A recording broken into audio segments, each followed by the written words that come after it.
On va poursuivre avec Pernod Ricard, l'entreprise de vins et spiritueux co-leader mondial du secteur, a fortement trébuché hier, moins 1,37%.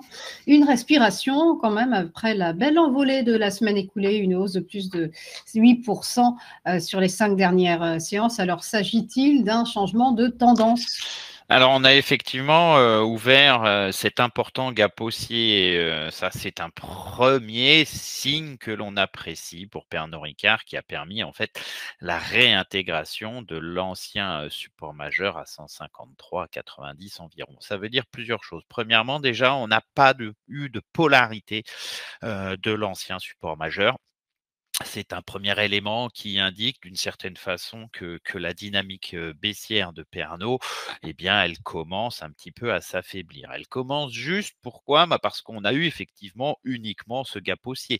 On a franchi certes un précédent, support majeur, mais on n'a pas débordé de résistance et la résistance forte, hein, sur Pernod Ricard, c'est 172,50. Elle est d'ailleurs bientôt renforcée par la moyenne mobile à 200 périodes descendantes. Donc, premièrement, ça nous indique qu'effectivement, on a eu des acheteurs qui, semble-t-il, sont revenus et ou peut-être que ce sont des vendeurs qui, tout simplement, ont coupé leur position puisqu'on était en dynamique baissière.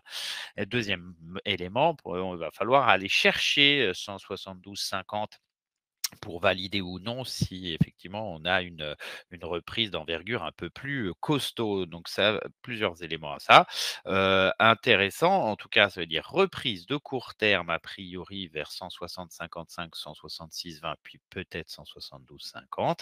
Ça, c'est un premier signe de force et qu'il faudra ensuite franchir 172,50 pour améliorer la configuration. On n'en est pas encore là. On perçoit néanmoins des premiers signes de hausse intéressants.